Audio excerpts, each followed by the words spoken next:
Era el cumpleaños de mi padre, una gran celebración en el restaurante más exclusivo de Valencia, con manteles de lino blanco y camareros vestidos de etiqueta. El tipo de reunión donde las apariencias importaban más que los sentimientos verdaderos. Todos vestidos para impresionar, con sonrisas perfectas como si estuvieran posando para una revista de sociedad. No había planeado quedarme mucho tiempo, pero me presenté por obligación, no por amor. La familia de mi padre siempre había sido importante en la ciudad. Los Montero tenían ese tipo de prestigio que viene con generaciones de dinero y contactos políticos. Mi padre, Roberto Montero, era conocido por sus negocios inmobiliarios y por su segundo matrimonio con Carmen, 15 años menor que él y obsesionada con mantener las apariencias. Al llegar, la sobrina de Carmen, Lucía, me entregó una pequeña tarjeta para colocar en mi sitio en la mesa. La miré y me quedé helada. Decía, la decepción de la familia. Mi estómago se contrajo como si hubiera recibido un puñetazo. ¿Era algún tipo de broma cruel? Busqué alrededor, esperando encontrar una mirada culpable, pero lo que escuché fue una risa. Alta y deliberada.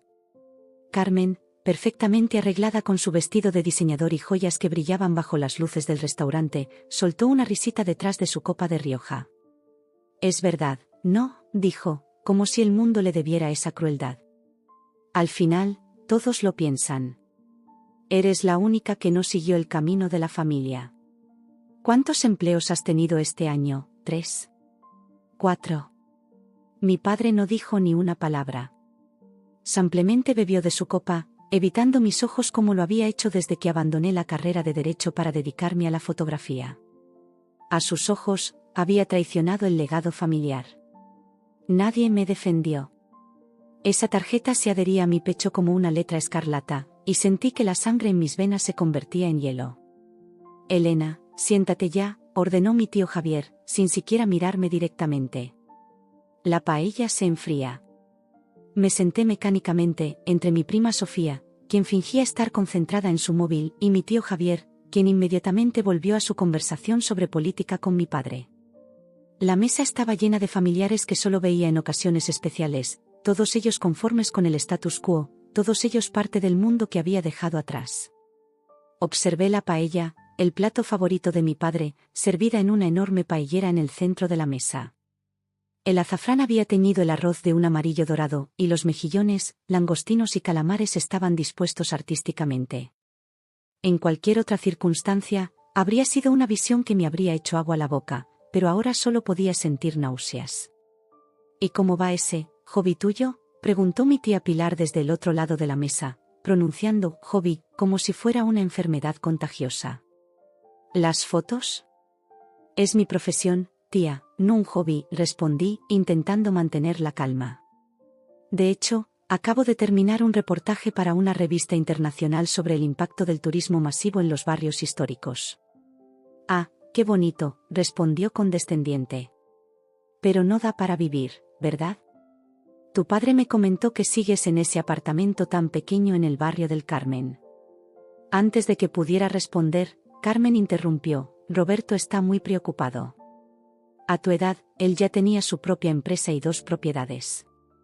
Pero supongo que cada generación es diferente. Las risas disimuladas recorrieron la mesa. Mi padre seguía en silencio, como si la conversación no tuviera nada que ver con él. Vi cómo le servían más vino, cómo sonreía a los demás invitados, cómo asentía cuando algún viejo amigo le felicitaba por sus éxitos. Pero ni una sola vez me miró. La celebración continuó, con brindis en honor a mi padre, anécdotas sobre sus logros, planes para nuevos negocios. Yo permanecí invisible excepto cuando servía como blanco de comentarios disfrazados de preocupación. Es una pena que Elena no tenga la ambición de su padre. Quizás algún día sentará cabeza. Todavía tiene tiempo de rectificar. Mientras los platos de la paella eran retirados y los camareros traían el cordero asado con romero y patatas, sentí que algo dentro de mí se endurecía. Cada palabra, cada mirada, cada silencio de mi padre construía un muro entre nosotros, y por primera vez, no sentía el impulso de derribarlo. La tarjeta seguía frente a mí, burlándose con su mensaje. Pensé en arrancarla, romperla en pedazos, pero entonces me di cuenta, Si ellos creían que era una decepción por seguir mi propio camino, por rechazar una vida que nunca quise, por buscar la felicidad en lugar del estatus, entonces quizás ser una decepción para esta familia era el mayor cumplido que podía recibir.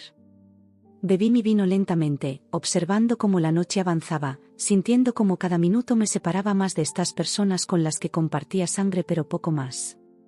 Y mientras los postres llegaban, un elaborado pastel con el nombre de mi padre escrito en chocolate, tomé una decisión que cambiaría todo. Permanecí sentada durante toda la cena, empujando la comida alrededor de mi plato mientras las conversaciones zumbaban a mi alrededor como moscas molestas. Las risas llenaban el restaurante, falsas, forzadas, superficiales. Era como si fuera invisible, hasta que alguien mencionó mi antiguo trabajo en una galería de arte en Madrid, el que había perdido durante la pandemia. Otra puñalada disfrazada de conversación casual.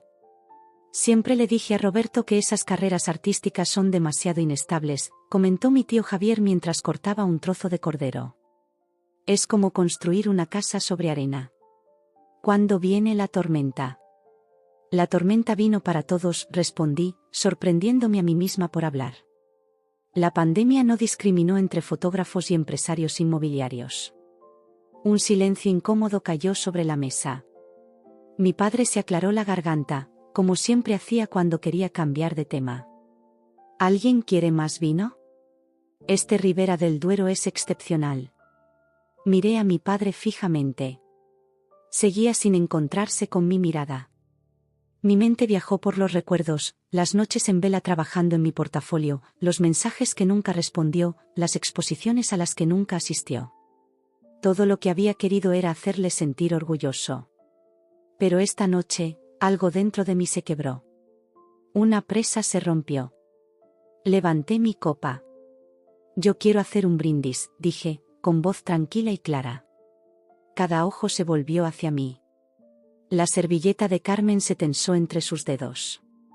Por la última vez que me veréis. El silencio fue absoluto. Mi padre se atragantó con su bebida. Carmen, jadeó. Pero no me quedé para ver las consecuencias.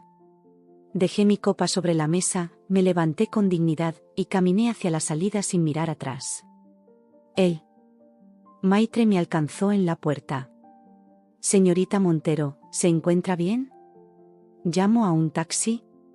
Estoy perfectamente, gracias, respondí con una sonrisa que sentí genuina por primera vez en toda la noche. Solo necesito caminar. Las calles de Valencia estaban llenas de vida incluso a esa hora.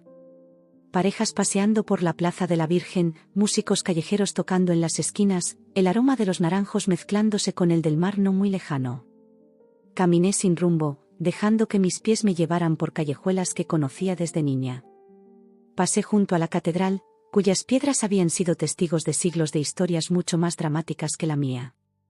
Frente a las torres de Serranos, me detuve un momento para sentir la brisa. Mi teléfono empezó a vibrar en mi bolso. Una llamada tras otra. Primero mi prima Sofía, luego mi tío Javier, después Carmen.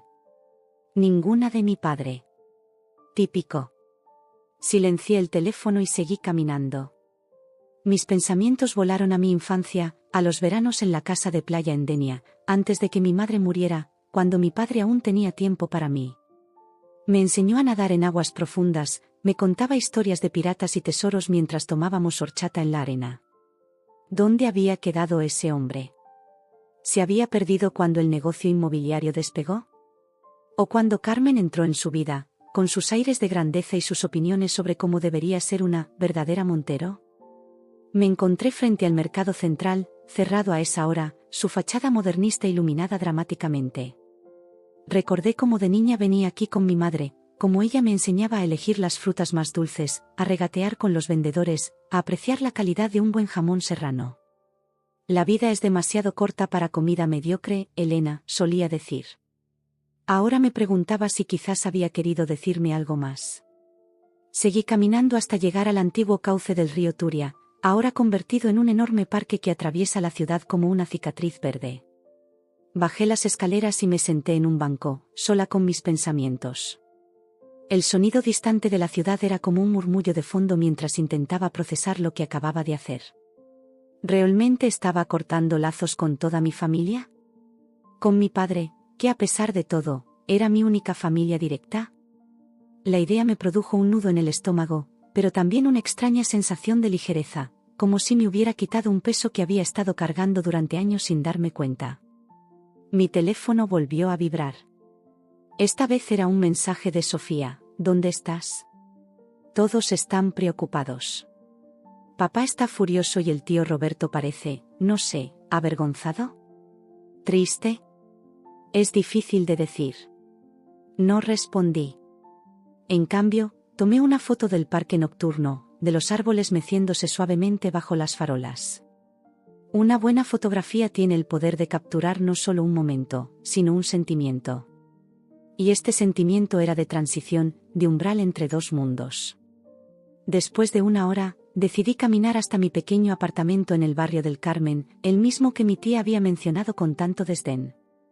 Para ellos, era una prueba de mi fracaso. Para mí, era libertad. Alquilado con mi propio dinero, decorado a mi gusto, lleno de fotografías y libros en lugar de antigüedades heredadas o muebles caros comprados para impresionar. Al llegar, me saqué los tacones que me había puesto para la cena y me serví un poco del brandy barato que guardaba para ocasiones especiales. Esta definitivamente calificaba. Salí al pequeño balcón que daba a una calle estrecha y empedrada. Desde allí podía ver un trozo de cielo entre los edificios antiguos. Las estrellas apenas visibles por la contaminación lumínica, pero aún así hermosas. Pensé en todas las cosas que nunca había dicho a mi padre. Las palabras se acumulaban en mi garganta como un río contenido. Si tuviera la oportunidad, ¿qué le diría? ¿Le gritaría por su frialdad? ¿Le suplicaría por su amor? ¿O simplemente le diría adiós? Volví a entrar, encendí mi viejo ordenador y abrí un documento en blanco. Las palabras empezaron a fluir como si hubieran estado esperando este momento. No era un grito, ni una súplica. Era una despedida. Una carta que quizás nunca entregaría, pero que necesitaba escribir. Una forma de decir todo lo que nunca había dicho. Antes de irme del restaurante, dejé un sobresellado sobre la mesa, dirigido con una caligrafía cuidadosa, para el hombre al que solía llamar padre. Lo había escrito la noche anterior, sin estar segura de si alguna vez tendría el valor de entregarlo. Pero esta noche confirmó todo. Necesitaban escucharlo, no con mi voz, sino con mi verdad. La carta no era cruel. No era vengativa. Era honesta. Volqué cada palabra desde los rincones más profundos de mi corazón, mientras el brandy me daba el valor que me faltaba. Querido papá, escribí, usando ese diminutivo cariñoso que hace años no pronunciaba. Te escribo estas líneas no para herirte, sino para liberarme. Para que entiendas por qué no puedo seguir siendo la hija que quieres que sea, porque esa persona no existe. Nunca existió. Le hablé sobre todas las veces que esperé su aprobación, los momentos en que anhelé escucharle decir que estaba orgulloso de mí, y cómo cada silencio suyo se convertía en un vacío que nunca pude llenar. ¿Recuerdas mi primera exposición fotográfica? Era pequeña, solo en una cafetería del barrio universitario. Te invité con 3 semanas de antelación. Incluso pasé por tu oficina para dejarte la invitación personalmente. Tu secretaria, Marisa, me dijo que estabas en una reunión importante. Dejé la invitación en su escritorio y me fui. El día de la exposición, preparé todo con tanto cuidado. Cada foto enmarcada exactamente como la había imaginado. Había una en particular que quería que vieras, aquella del amanecer en la Albufera, con las barcas de los pescadores recortadas contra el cielo naranja. La tomé pensando en ti, en cómo me llevabas allí cuando era niña, cómo me contabas historias sobre los pescadores mientras comíamos paella en alguna barraca. Seguí escribiendo, las palabras fluyendo como un río que finalmente rompe su presa. Le recordé cómo esperé toda la noche, mirando la puerta cada vez que sonaba la campanilla. Cómo mis amigos intentaron distraerme. Como el dueño de la cafetería, un hombre mayor llamado Paco, me dio una copa de vino al final de la noche y me dijo que mi trabajo era hermoso, que tenía, el ojo, ese don especial que no se puede enseñar. Te llamé al día siguiente. Carmen me dijo que habías tenido que ir urgentemente a Madrid por negocios. Más tarde descubrí por las fotos de Sofía en Instagram que estabais todos en la inauguración del restaurante de su nuevo novio. No fue la primera vez que me sentí invisible, pero fue la primera vez que me di cuenta de que lo era por elección tuya. Le conté sobre mi carrera, cómo había luchado por establecerme como fotógrafa en un mercado difícil y competitivo. Cómo había dormido en sofás de amigos en Barcelona cuando iba a cubrir eventos. Cómo había ahorrado euro a euro para comprar mi primera cámara profesional en lugar de pedirle dinero. Cómo había ganado un pequeño pero respetado premio por mi serie sobre los ancianos en los pueblos abandonados de la España rural. Nunca te pedí que financiaras mis sueños, papá. Solo te pedí que los respetaras. Que entendieras que mi camino no tenía que ser igual al tuyo para ser válido. Que vieras que la felicidad viene en muchas formas, no solo en propiedades y cuentas bancarias. Me detuve un momento, mirando por la ventana de mi pequeño apartamento. Las luces de la ciudad parpadeaban como estrellas caídas. Podía escuchar la música lejana de algún bar, las risas de los turistas, el sonido ocasional de una moto pasando por las callejuelas. Esta era mi Valencia, tan diferente a la que mi padre habitaba, aunque estuviéramos separados por apenas unos kilómetros. ¿Sabes qué es lo más triste, papá? Que todavía te quiero. Que todavía hay una parte de mí que sigue siendo esa niña pequeña que se sentaba en tus hombros durante las fallas, viendo las mascletas sin miedo porque sabía que me protegerías. La niña que corría a tu despacho para mostrarte los dibujos que había hecho en el colegio. La niña que creía que su papá era el hombre más inteligente y fuerte del mundo. Una lágrima cayó sobre el papel, difuminando ligeramente la tinta. No me molesté en secarla. Te perdono, papá. Te perdono por no ser el padre que necesitaba. Te perdono por todas las veces que me hiciste sentir que no era suficiente. Te perdono porque sé que tú también estás roto a tu manera. Porque sé que la muerte de mamá te cambió, te endureció. Porque sé que Carmen llenó un vacío en tu vida, aunque creara uno en la mía. Le dije que le perdonaba, pero que había terminado de suplicar por amor. Le dije que me iba para encontrarme a mí misma, no para castigarle, sino para finalmente sanar. No te estoy pidiendo que cambies. Ya no. Te estoy diciendo que yo he cambiado. Que ya no definiré mi valor por tu aprobación o la de nadie más. Que ya no me disculparé por ser quien soy. Que ya no me haré pequeña para hacer que otros se sientan grandes. Al final, escribí, quizás algún día te des cuenta del coste de hacer que alguien se sienta invisible. O quizás no. Ya no depende de mí. Mi vida me espera, papá. Una vida que construiré a mi manera, con mis términos. Te deseo lo mejor, sinceramente. Espero que encuentres paz. Espero que algún día mires mis fotografías y veas no lo que podría haber sido, sino lo que es, mi corazón expuesto al mundo. Firmé la carta, no como su hija, sino como la persona en la que finalmente me había convertido, Elena. Simplemente Elena. Después de terminar la carta, la releí una vez más. Cada palabra parecía vibrar con una verdad largamente reprimida. La doblé cuidadosamente, la metí en un sobre y escribí su nombre. No sabía si tendría el valor de entregarla, pero solo escribirla había sido terapéutico, como lanzar un peso al mar y ver cómo se hunde hasta desaparecer. Esa noche, dormí profundamente por primera vez en meses. Sin pesadillas, sin despertarme sobresaltada, sin esa sensación constante de que algo importante se me estaba escapando. Al día siguiente, cuando el sol entró por mi ventana, bañando mi pequeño apartamento con una luz dorada, tomé una decisión. Entregaría la carta, no porque esperara una respuesta o una reconciliación, sino porque necesitaba cerrar este capítulo para poder comenzar el siguiente. Mientras me preparaba para el día, organizando mi equipo fotográfico para un pequeño trabajo que tenía esa tarde, retratos para el nuevo disco de un grupo local de flamenco fusión, pensé en lo que venía después. En quién sería sin la sombra constante de la desaprobación de mi padre, sin el peso de ser la decepción de la familia Montero. Por primera vez en mucho tiempo, el futuro no me asustaba. Me intrigaba, me llamaba, me invitaba a descubrirlo. Tomé la carta y salí a la calle, mezclándome con el bullicio matutino del barrio del Carmen. Los turistas ya comenzaban sus rutas, los camareros preparaban las terrazas para el día, el olor a café recién hecho y pan caliente impregnaba el aire. Respiré profundamente, disfrutando de la sensación de libertad que crecía dentro de mí con cada paso. El aire de la mañana golpeó mi piel como un renacimiento. Caminaba sin destino fijo por las calles de Valencia, solo con el deseo de estar lejos de todo lo que me había asfixiado durante años. Las luces de la ciudad se mezclaban con las lágrimas en mis ojos, pero no miré atrás.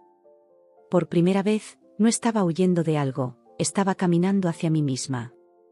Después de entregar la carta en el buzón de la oficina de mi padre, donde sabía que Marisa la encontraría antes que nadie y se aseguraría de que llegara a sus manos, me dirigí hacia la estación de Joaquín Sorolla. No tenía un plan, solo la certeza de que necesitaba distancia. Compré un billete para el primer tren que salía, Barcelona. El trayecto duró apenas 2 horas, pero se sintió como un viaje entre dimensiones. Observé el paisaje cambiar a través de la ventana, los campos de naranjos, las montañas lejanas, el mar que aparecía y desaparecía como un cómplice silencioso. Pensé en todas las veces que había viajado a Barcelona por trabajo, siempre con la presión de volver, siempre con la sensación de que lo que hacía no era suficientemente serio, suficientemente digno. Al llegar, la ciudad me recibió como siempre lo hacía, caótica, vibrante, indiferente a mis problemas. Me gustaba eso de Barcelona, su capacidad para hacerte sentir simultáneamente especial e insignificante. Llamé a Martina, una amiga fotógrafa que conocí en un taller de iluminación años atrás. Siempre me había ofrecido su sofá cuando venía por trabajo. «Elena, ¿estás en Barcelona? ¿Por qué no me avisaste antes?» Su voz sonaba sorprendida pero alegre. «Ha sido impulsivo», respondí, sin saber por dónde empezar. «¿Tienes tiempo para un café?»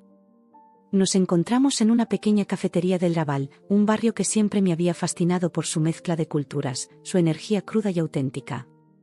Martina apareció con su habitual melena roja despeinada y una sonrisa que se desvaneció al ver mi expresión. «Vale, esto parece grave. ¿Qué ha pasado?» Le conté todo, la cena, la etiqueta humillante, mi salida dramática, la carta. Martina escuchó sin interrumpir, solo asintiendo ocasionalmente, sus ojos verdes fijos en mí. «Joder», dijo finalmente cuando terminé. «Qué fuerte, tía». «¿Y ahora qué?» «No lo sé», admití, revolviendo mi café ya frío. «Solo sé que no puedo volver». «No, ahora. Quizás nunca». «Quédate conmigo», ofreció sin dudarlo. «Tengo un proyecto grande este mes, documentando la renovación del Mercat de Sant Antoni. Necesito una segunda fotógrafa. Es tuyo si lo quieres». La abracé, agradecida por su amistad incondicional. Martina representaba todo lo que admiraba, una fotógrafa que había logrado vivir de su pasión sin compromisos, sin pedir disculpas, sin la sombra constante de la desaprobación familiar. Me instalé en su pequeño apartamento en Gracia, un barrio lleno de plazas acogedoras y calles estrechas donde los vecinos todavía se conocían por nombre. El sofá-cama era incómodo, las paredes demasiado finas, pero se sentía más como un hogar que cualquier lugar en el que hubiera estado últimamente. Esa noche, incapaz de dormir, saqué mi cámara y salí a caminar. Barcelona nunca duerme realmente, solo cambia de ritmo, como una música que pasa de allegro a adagio. Fotografié todo lo que me llamaba la atención, un grupo de músicos callejeros tocando para nadie en particular, una pareja de ancianos bailando lentamente en una plaza vacía, las luces de los bares reflejadas en los charcos de una lluvia reciente. Cuando regresé, revisé las fotos en mi portátil. Había algo diferente en ellas, algo que no podía nombrar pero que sentía profundamente.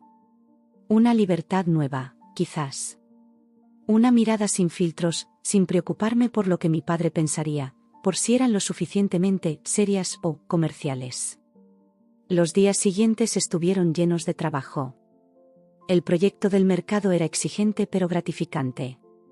Documentábamos no solo la transformación física del espacio, sino también las historias de los vendedores, algunos de los cuales llevaban generaciones en el mismo puesto.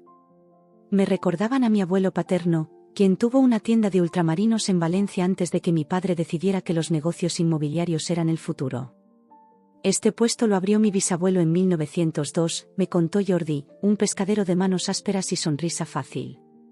Mi hijo no quiere continuarlo. Dice que hay mejores formas de ganarse la vida. Y quizás tenga razón, pero para mí, esto no es solo trabajo. Es identidad. Sus palabras resonaron en mí. La identidad. ¿Quién era yo sin el apellido Montero? Sin ser la hija de Roberto o la decepción de la familia. ¿Quién era Elena, simplemente Elena? Por las noches, después del trabajo, exploraba diferentes barrios, capturando la ciudad desde todos los ángulos posibles. A veces Martina me acompañaba, otras veces iba sola. Había algo terapéutico en perderme entre callejuelas, en descubrir rincones que los turistas nunca veían, en hablar con extraños que no sabían nada de mi pasado. Una semana después de mi llegada, revisé mi teléfono por primera vez. Docenas de llamadas perdidas y mensajes, de Sofía, de mi tío Javier, incluso algunos de Carmen. 3 de mi padre. El más reciente decía simplemente: he leído tu carta. Necesitamos hablar. Sentí un nudo en el estómago. No sabía qué esperaba, pero ciertamente no era eso. ¿Qué significaba necesitamos hablar? ¿Era una orden? ¿Una súplica? Con mi padre, siempre era difícil saberlo. No respondí. Apagué el teléfono y lo guardé en un cajón. Esa noche, sentada en una terraza en la Barceloneta, mirando el mar Mediterráneo extenderse como una promesa infinita, me pregunté si estaba haciendo lo correcto. La duda me asaltó momentáneamente. ¿Estaba siendo demasiado radical? ¿Demasiado orgullosa? Recordé todas las veces que había cedido, que había intentado ser la hija que ellos querían, solo para descubrir que nunca sería suficiente. A veces, me dijo una vez un viejo fotógrafo en un taller en Madrid, tienes que alejarte lo suficiente para que tu sujeto entre completamente en el encuadre. De cerca, solo ves fragmentos. Quizás eso era lo que estaba haciendo, alejarme lo suficiente para ver mi vida completa, no solo los fragmentos que mi familia había elegido destacar. Para encontrar un nuevo encuadre, una nueva perspectiva.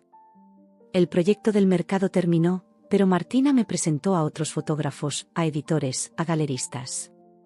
Poco a poco, empecé a construir una red en Barcelona. Ya no era la hija de Roberto Montero, sino simplemente Elena, la fotógrafa que capturaba la vida urbana con una sensibilidad particular.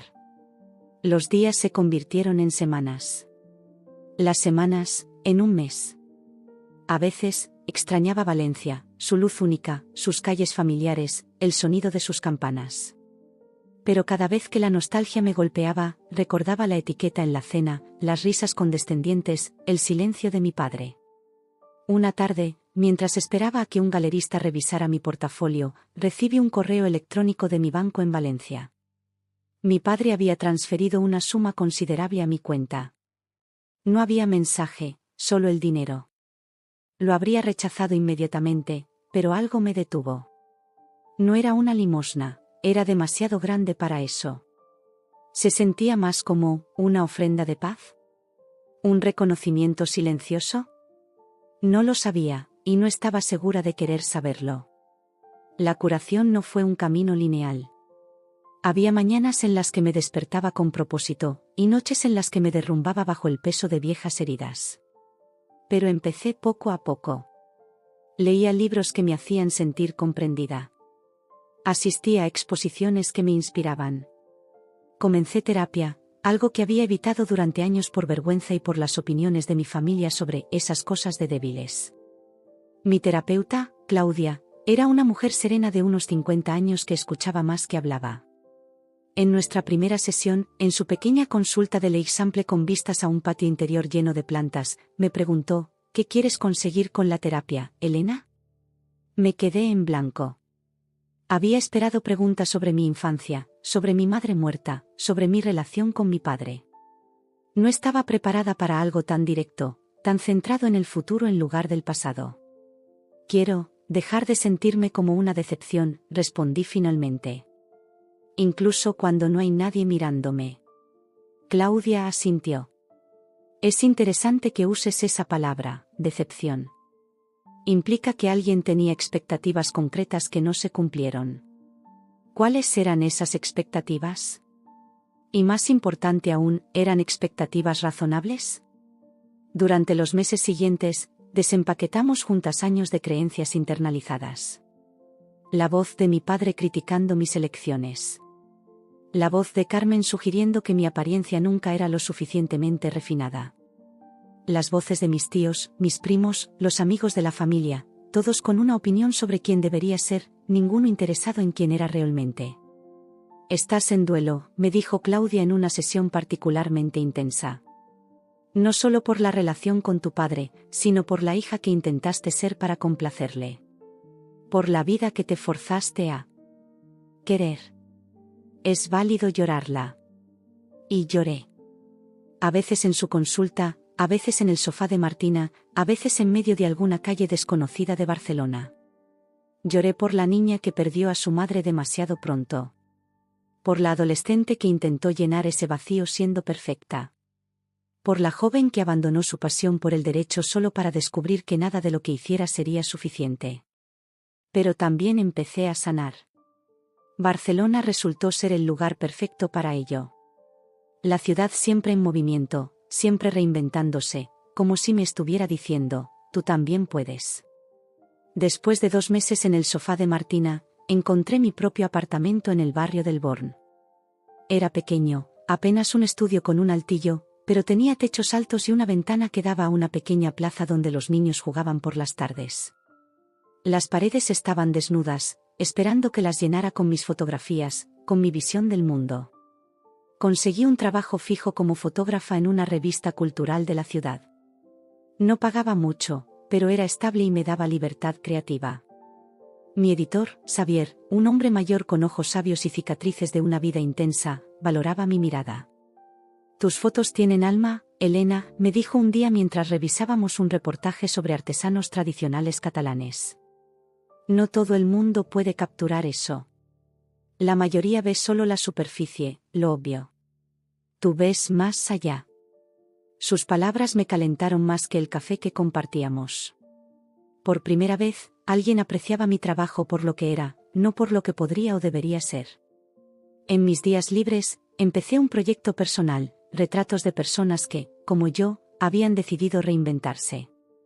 Un chef que abandonó su puesto en un restaurante con estrella Michelin para abrir una humilde taberna de barrio. Una abogada que dejó un bufete prestigioso para dedicarse a defender inmigrantes sin recursos. Un profesor universitario que renunció a su cátedra para enseñar en un instituto de un barrio problemático. ¿Por qué estos perfiles?, me preguntó Claudia cuando le hablé del proyecto. Porque necesito saber que no estoy sola, respondí. Que más personas han elegido la autenticidad sobre las expectativas ajenas. Y que han sobrevivido. Más que eso, que han prosperado.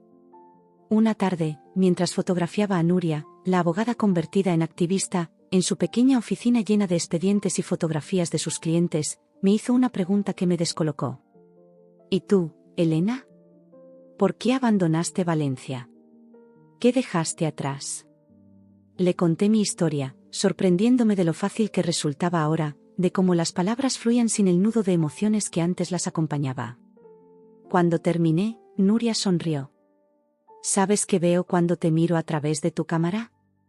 A una mujer valiente. No todo el mundo tiene el coraje de romper cadenas, aunque les estén asfixiando. Esa noche, de vuelta en mi apartamento, me detuve frente al espejo. Realmente me miré, quizás por primera vez en años. Mi cabello castaño que ahora llevaba más corto, mis ojos marrones que habían heredado de mi madre, las pequeñas arrugas que empezaban a formarse en las comisuras de mis ojos, marcas de risas y también de lágrimas. Vi menos de la decepción y más de la superviviente. No era quien ellos decían que era. Era quien yo elegía ser. Y cada elección que hacía ahora, la hacía por mí. Las estaciones cambiaron. El calor sofocante del verano mediterráneo dio paso a un otoño más suave. Mi proyecto de retratos creció, ganando reconocimiento en círculos fotográficos locales. Xavier me ofreció una sección fija en la revista. Mis fotografías se exhibieron en una pequeña galería del Gótico. Cada paso adelante hacía que Valencia pareciera más lejana, como un sueño del que había despertado. Pero a veces, en momentos inesperados, me asaltaban los recuerdos. El olor de la paella me transportaba a domingos familiares. Cierta calidad de luz me recordaba los amaneceres en la Albufera. Un hombre mayor con un traje bien cortado en las Ramblas me hacía pensar en mi padre. El duelo no es lineal, me recordaba Claudia. Viene en oleadas. Y está bien.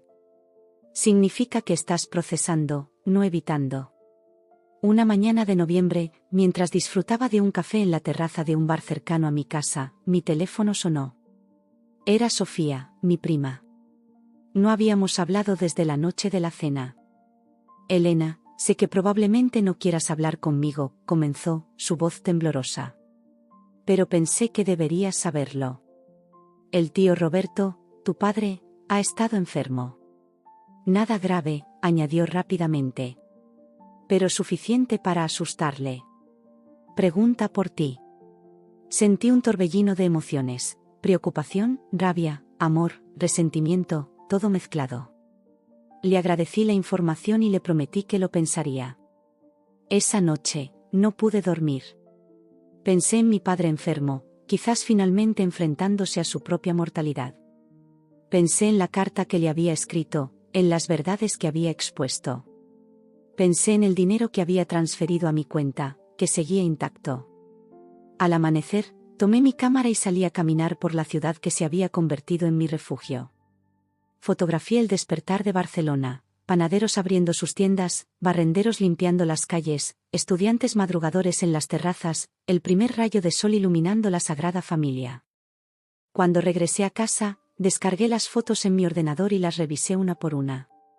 En cada imagen, en cada encuadre, en cada juego de luces y sombras, vi mi propia evolución. Ya no fotografiaba desde el dolor o la necesidad de aprobación. Fotografiaba desde un lugar de curiosidad, de conexión, de respeto por el sujeto. Cuando supiste que habías encontrado tu voz como fotógrafa, me había preguntado un estudiante en un taller que impartí en el Centre de Cultura Contemporánea. No había sabido qué responder entonces. Ahora lo sabía. Mi voz siempre había estado ahí. Solo necesitaba el silencio suficiente para escucharla. Lejos del ruido de las expectativas ajenas. Lejos de la etiqueta de decepción que me habían colgado. Abrí un nuevo documento en mi ordenador y comencé a escribir un correo a mi padre. No era una respuesta a su petición de hablar. No era una rendición. Era un puente. Pequeño, frágil, pero un puente al fin y al cabo. Pasaron meses. 6 para ser exacta. Barcelona se había convertido en mi hogar, aunque todavía me sorprendía a veces buscando las torres de Serranos en el horizonte, o esperando el sonido de las campanas de la Catedral de Valencia. El correo que había escrito a mi padre permanecía en la carpeta de borradores. Lo había revisado docenas de veces, cambiando palabras, añadiendo párrafos, eliminando otros. Nunca encontraba el momento adecuado para enviarlo. Una tarde de primavera, mientras disfrutaba de un vermut en una terraza del Passeig de Born, mi teléfono vibró. Era un mensaje de Marisa, la secretaria de mi padre. Tu padre vendrá a Barcelona por negocios este fin de semana. Se quedará en el Hotel Arts. Me pidió que te lo hiciera saber. Me quedé mirando el mensaje durante largo rato. No era una invitación directa, pero tampoco era casual. Mi padre nunca hacía nada sin un propósito. Que enviara a Marisa, siempre la intermediaria, siempre el buffer entre su vida profesional y personal, era típico de él. Distante incluso en sus intentos de acercamiento. Le mostré el mensaje a Claudia en nuestra siguiente sesión. ¿Qué quieres hacer, Elena?, me preguntó, como siempre devolviendo la pelota a mi tejado.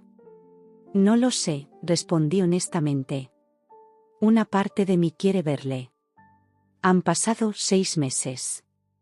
Otra parte tiene miedo de que nada haya cambiado, de que vuelva a sentirme como esa noche. El miedo es comprensible. Has reconstruido tu vida aquí. Has encontrado tu espacio, tu voz. Es natural querer proteger eso.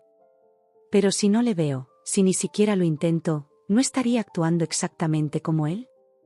¿Evitando las conversaciones difíciles, manteniendo las distancias seguras? Claudia sonrió levemente. Has recorrido un largo camino, Elena. El sábado, me encontré caminando hacia el Hotel Arts, un imponente edificio de cristal frente al mar que representaba todo lo que mi padre valoraba: lujo, estatus, vistas. Me había vestido cuidadosamente, no para impresionar, sino para sentirme segura. Jeans negros, una camisa blanca de lino, mi collar favorito con un pequeño colgante de plata en forma de cámara que Martina me había regalado por mi cumpleaños. Mi padre me esperaba en el bar del hotel, con su habitual traje impecable. Había envejecido. Las canas habían conquistado por completo sus sienes, y nuevas arrugas marcaban su frente. Por un momento, me recordó a mi abuelo, un hombre que siempre me había parecido inalcanzable en su severidad. Elena, dijo al verme, levantándose. Hubo un momento incómodo donde ninguno de los dos supo si debíamos abrazarnos, darnos la mano, o simplemente asentir. Al final, hizo algo que me sorprendió: se inclinó y me besó en ambas mejillas, como cuando era niña. Nos sentamos frente a frente. Un camarero se acercó y pedimos un whisky para él, un gin tonic para mí. Los primeros minutos fueron incómodos, con preguntas superficiales sobre el clima, sobre Barcelona, sobre mi apartamento. Finalmente, tras un largo silencio, mi padre habló. «Leí tu carta», dijo. «La he leído muchas veces, en realidad». «¿Y?», pregunté, intentando mantener mi voz firme. «Y tenías razón. En todo». Bebió un sorbo de su whisky. «No fui el padre que necesitabas. No supe cómo serlo después de que tu madre muriera. Me refugié en el trabajo, en construir algo que pudiera controlar porque no podía controlar el dolor. Y luego llegó Carmen, y fue cómodo. Ella tenía ideas muy claras sobre cómo debían ser las cosas, sobre lo que significaba el apellido Montero». «Nunca me defendiste», dije, sorprendida por la calma en mi voz. «Ni una sola vez». «No. No lo hice». Sus ojos, tan parecidos a los míos, se encontraron con mi mirada. «Es más fácil ser cobarde. Dejar que otros definan los términos». «He sido un cobarde, Elena». No sabía qué decir. Había imaginado este encuentro de 1000 maneras diferentes: gritos, lágrimas, reproches, incluso reconciliaciones dramáticas. Pero no esto. No esta honestidad tranquila, esta vulnerabilidad inesperada. «¿Por qué ahora?», pregunté finalmente. «¿Por qué después de 6 meses?» «Porque me enfermé», respondió simplemente. «Nada grave, como te habrá dicho Sofía. Un susto cardíaco. Pero suficiente para hacerme pensar. En lo que he construido. En lo que he perdido». El camarero trajo una segunda ronda de bebidas que ninguno de los dos había pedido. Mi padre le agradeció con un gesto. Era extraño verle en este entorno, más relajado que en Valencia, como si la distancia le permitiera ser otra versión de sí mismo. «Tus fotografías», continuó. «Las he visto. Tu sección en la revista. Tu exposición en la galería». Me tensé. «¿Cómo?». Le pedí a Marisa que las buscara. Que comprara la revista, que visitara la galería. Una pequeña sonrisa asomó a sus labios. «Son buenas, Elena. Son poderosas». No esperaba eso. El cumplido me golpeó con la fuerza de una ola inesperada. Durante años había soñado con escuchar a mi padre reconocer mi talento, y ahora que lo hacía, no sabía cómo procesarlo. «Hay una en particular», continuó, sacando su teléfono y buscando algo. «Esta». Me mostró una foto de mi exposición. Era un retrato de un hombre mayor en su taller de lutería, ajustando delicadamente las cuerdas de una guitarra flamenca. La luz entraba oblicua por una ventana polvorienta, iluminando sus manos trabajadas y dejando su rostro parcialmente en sombra. «Me recuerda a tu abuelo», dijo mi padre. «La manera en que trabajaba la madera. La concentración. La devoción al detalle». «Nunca me hablaste de él así», respondí, sorprendida. «Hay muchas cosas de las que nunca te hablé». Guardó el teléfono. «He cometido muchos errores, Elena. Contigo, con tu madre, incluso conmigo mismo. No puedo cambiar el pasado. Pero estoy aquí. Ahora. Nos quedamos en silencio un momento, cada uno perdido en sus pensamientos. A nuestro alrededor, turistas y ejecutivos disfrutaban de sus bebidas, ajenos al pequeño drama que se desarrollaba en nuestra mesa. No espero que me perdones, continuó mi padre. No después de todo. Solo quería que supieras que recibí tu mensaje. Que lo escuché. Que te escucho. Pensé en todas las noches que había pasado despierta, redactando respuestas a sus mensajes no leídos. En todas las veces que había imaginado este momento. En cómo había anhelado durante años escuchar estas palabras. No sé si puedo perdonarte, dije con honestidad. Todavía estoy procesando muchas cosas. Aprendiendo a ser yo misma sin definirme como tu hija o como la decepción de la familia. Asintió, sin aparente sorpresa o resentimiento. Lo entiendo. Solo quiero que sepas que estoy orgulloso de ti, Elena. De quién eres. De lo que has construido aquí, por ti misma. Las palabras que tanto había deseado escuchar. Y sin embargo, ya no las necesitaba con la desesperación de antes. Era como recibir agua después de haber aprendido a encontrar tus propios oasis. Terminamos nuestras bebidas y dimos un paseo por la playa. Hablamos de cosas triviales y profundas. Me contó que estaba considerando jubilarse anticipadamente, que Carmen y él estaban distanciados, que había retomado contacto con viejos amigos. Le conté sobre mis proyectos, sobre las clases de fotografía que estaba impartiendo a jóvenes de barrios desfavorecidos, sobre el libro que una editorial pequeña me había propuesto publicar. Al despedirnos, hubo menos incomodidad que al principio. No promesas grandiosas de reconciliación, solo un acuerdo tácito de seguir hablando, de intentarlo. ¿Sabes?, dijo antes de entrar de nuevo al hotel. Siempre pensé que ser fuerte significaba no cambiar nunca de opinión, no mostrar debilidad. Ahora me doy cuenta de que la verdadera fortaleza es todo lo contrario. Le observé alejarse, su figura recortada contra las luces del vestíbulo. Una parte de mí quería correr tras él, abrazarle como cuando era niña. Otra parte sabía que necesitábamos este espacio, esta distancia para sanar. De vuelta en mi apartamento, abrí mi ordenador. El correo que nunca había enviado seguía allí, en borradores. Lo leí una vez más y luego, sin pensarlo demasiado, lo eliminé. Ya no lo necesitaba. Las palabras habían encontrado otra forma de llegar. Me acerqué a la ventana de mi estudio. Barcelona se extendía ante mí, vibrante y caótica. La luz del atardecer bañaba los edificios, convirtiendo la piedra en oro.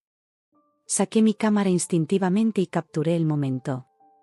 No para mostrárselo a nadie, no para conseguir aprobación o reconocimiento, sino simplemente porque era hermoso y yo estaba allí para verlo.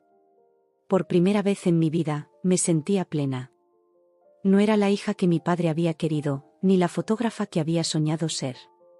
Era algo mejor, era auténticamente yo, con todas mis complejidades y contradicciones. Era Elena.